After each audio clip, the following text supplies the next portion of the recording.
Hey everybody, welcome back. I just came out of the shower and that may have been the greatest shower ever. The last few days have been really tough and I've been really grimy. And I'm actually here at a hotel in Rhode Island, trying to kind of re-up a little bit, get clean, get my clothes clean, pull back a little bit. The purpose of this video though is to update you guys with my progress until day 7. But before that, I wanted to do a few things. Firstly, I wanted to give a shout out to everyone that's donated so far.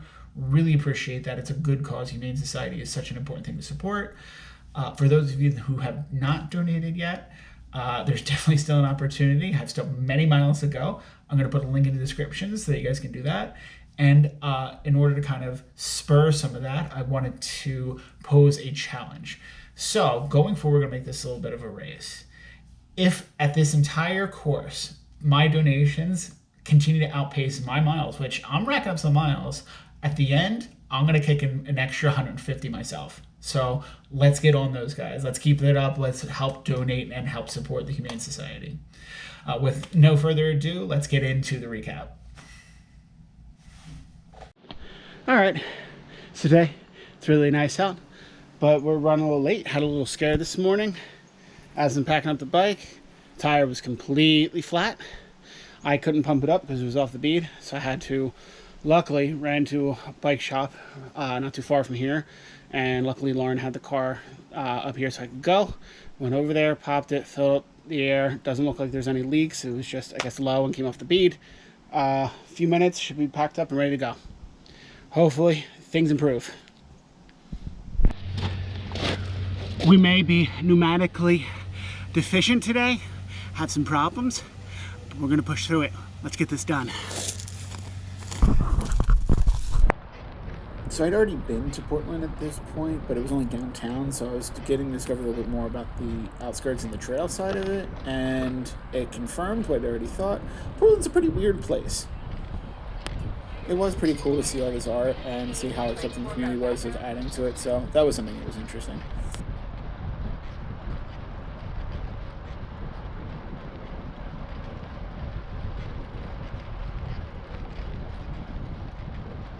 Now, as far as downtowns go, this isn't the largest downtown for a town, but it was pretty cool. There was a lot of really good shops. The night before, we had gone to a restaurant called Duck Fat. Probably one of my favorite restaurants I've been to in a while. So if you're in the Portland area, definitely check that one out. Otherwise, there's a lot of great places to grab chowder or lobster roll, obviously. It was a cute little downtown.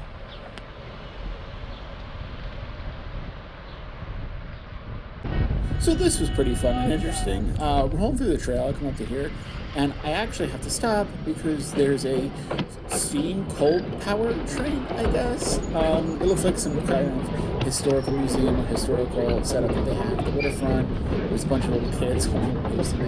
But an interesting reason to stop. There'll be more of this kind of thing to come.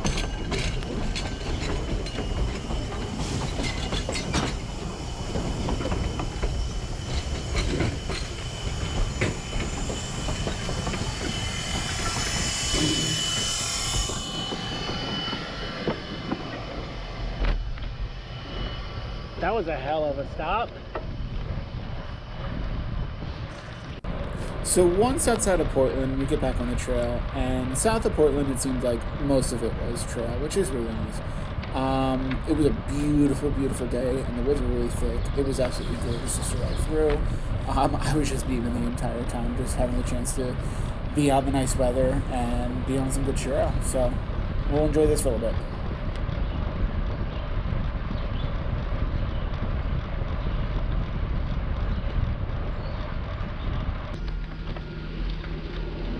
So here's that other roadblock I was telling you guys about. Pretty interesting day for having to stop, I guess.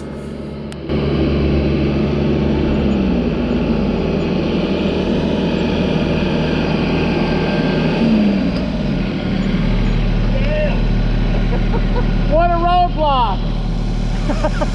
What am I ever gonna do? Thank you for your patience. Oh, dude, I'm sure some people are. It's all good. It's all good. Yo, I'm going to Florida. I think I got the time. So this bridge over the highway really isn't anything significant other than coming in, it was the first time I saw a big trail marker, and it had been pretty long since we got up there, so it was pretty cool to do this. Woo! And then from here on out to the rest of Maine, it pretty much is all trail, so I'm actually just going to tune out for a little bit and give you guys a little moment of zen.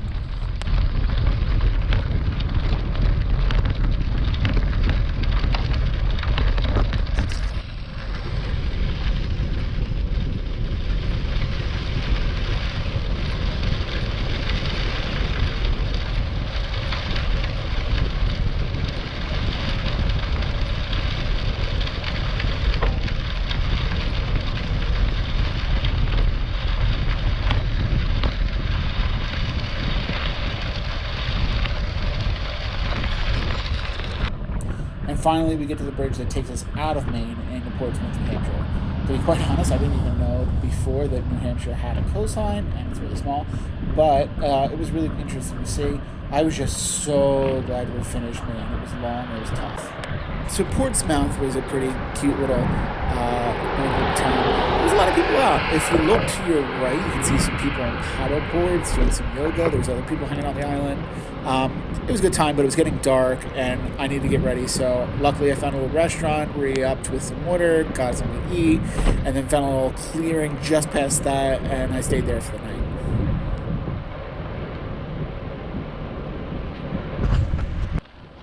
Going down the rest of the coastline in New Hampshire, it was pretty short, but it was gorgeous. It was a beautiful day. I did not know that New Hampshire had coastline like this. It definitely seemed like a richer area, and the beaches weren't necessarily the way that Jersey's are, big, expansive, they're kind of rock beaches, but the coastline was absolutely gorgeous. I had such a great time going around here.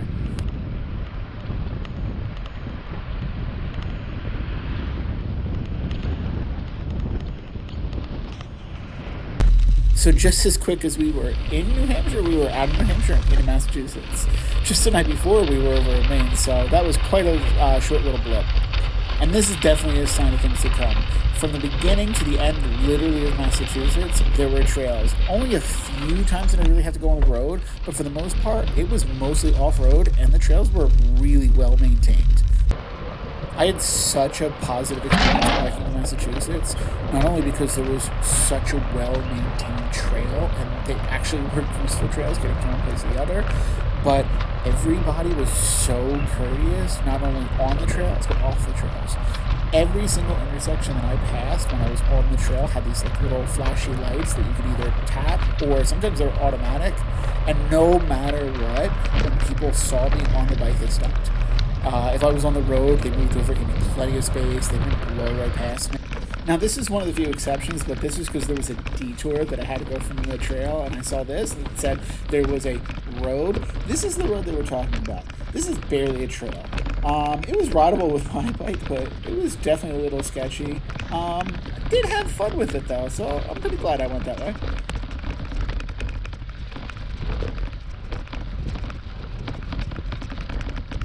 Now, there were a few times that there were little connector trails that barely were trails that it had to put me on, and this is an example of one of them. It's a little tough, and you'll see right here. Ow! Yep. Yeah, didn't make it. Oh! Oh!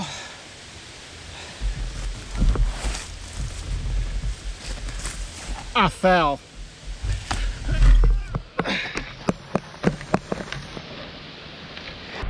It was a slow fall. I was fine. Bike was fine. We're all good. Back on the road. Absolutely wonderful day. Still enjoying ourselves.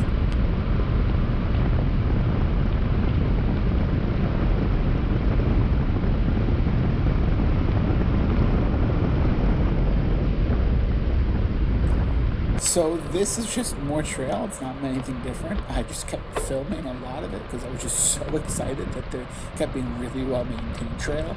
So I got a little trigger happy with the GoPro. So on this next trail coming up, it actually cut through a few towns, and in these towns there was actually bike shops set up on the trail instead of the road. So one of those was Monroe Velo, I think it was. They actually helped me trim my wheel, fix me up, got me out real fast. It kind of felt like a pit stop. Thanks to those guys.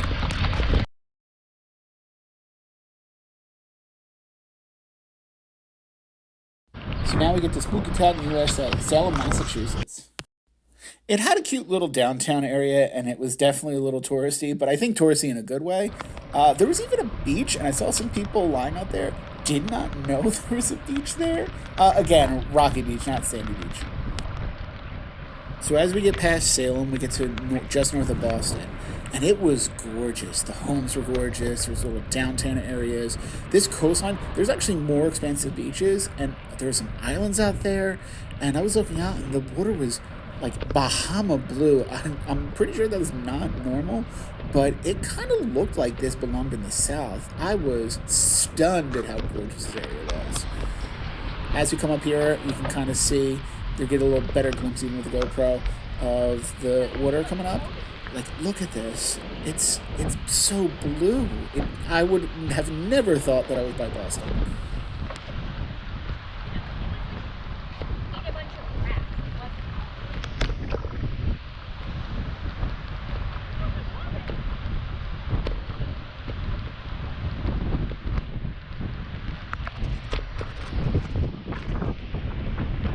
And now we're coming up on Boston proper, and there was like this little venue that I'm going through, and it gave me such a good view of the bridge and the downtown area.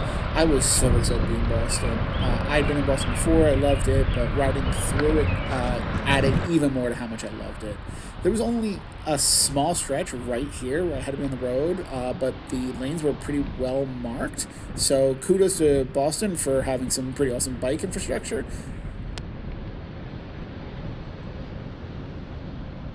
However, there was one time where it got a little out of hand. I'm on the bike path, and yes, that is a full car on the bike path. This guy decided that he wanted to cut through traffic, so he used this as a shortcut.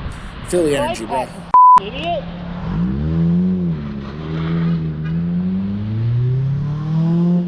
Dumbass. With that buffoonery out of the way, this trail was so long. It started, I think, before Boston, and it went way outside of Boston. Also, all the way through this trail, I don't think I've ever seen so many people running outside of a race. It looked like it was a race day, and to be quite frank, I'm not really sure if it was or not, but I don't think it was. There was just so many people running. I don't think people move here to work. I think they move here to work out.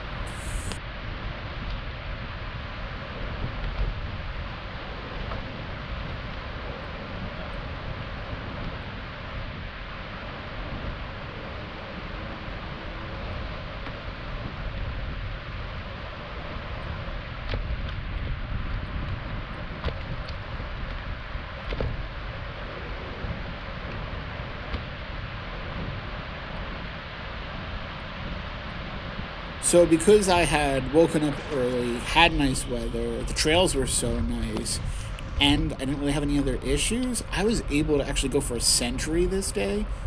So it was 100 miles I was able to get through. So I actually got all the way through Boston, got through some of the trails, went a few towns past Boston, found a nice little spot, and I slept there for the night.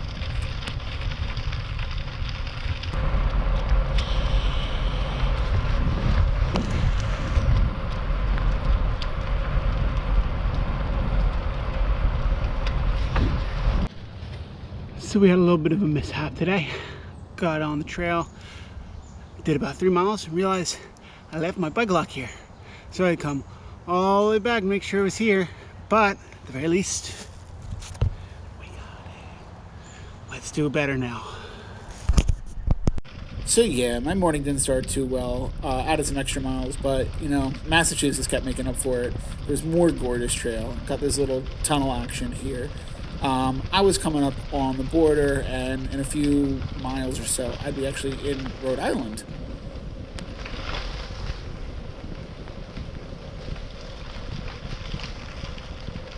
Coming up on the border, last climb of the day, I'm tired. I look to my right and I see some donkeys. I took it definitely as a sign, right? You know, might not be the big, powerful horse, but you can still be tough. Be the donkey. Climb it. Love me some donkeys. Finally, in total Massachusetts fashion, so I had this trail, and it told me to go off and go on the road, but I saw that it continued, so I'm like, yeah, I'll continue with it. definitely probably shouldn't have continued with it, but I was so glad I did. A little pump track action here. Well, probably better for a mountain bike than for a gravel bike that's doing some bike packing, but I'm so glad I did it, even though I had to stop a few times. I had lots of fun on this. It was slower, but it was worth the quote-unquote detour.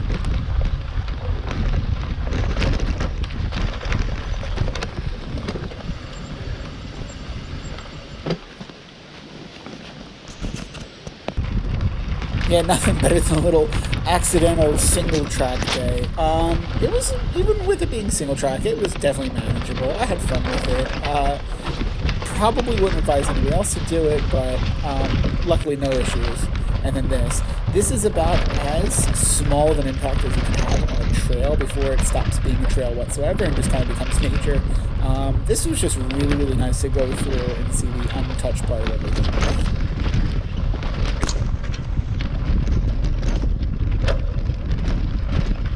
And finally, we made it to Rhode Island. To be quite honest, like, going into it was pretty sketchy. It looked like the entire first, like, few towns were just ghost towns. It was just, like, abandoned factories. And this was the bridge going into the state. It looked like it was going to fall at pretty much any point. And the roads looked like they hadn't been maintained in God knows how long. I didn't see anybody there. There were businesses, but they weren't open. To be really frank, I was kind of freaked out going in.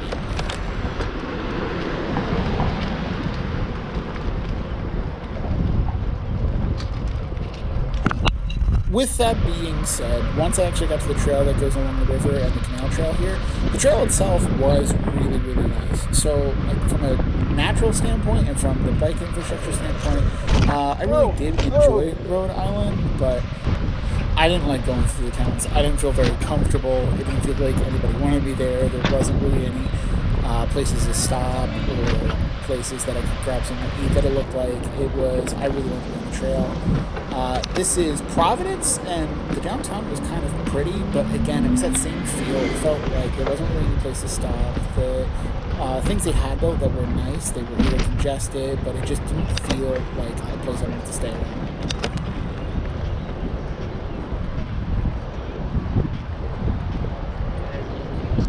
And again, this is supposed to be part of the path, which it is nice, but there's so many people walking and hanging out, and there's so many obstacles in the way that it just kind of got there. And then look at this. Rhode Island is trash. Rhode Island is trash. Yeah, if you told me I could never go back to Rhode Island, I'd probably be okay with that. And that wraps it up to day 7. Thank you, everybody, for tuning in. Thanks for supporting the Humane Society. Thank you for supporting me. A lot of the things that people have said to me have been really encouraging. It's really nice to hear from people that I hear from all the time, and people I haven't heard from in a while come out to support. It means a lot. So until the next time, see you further down the coast.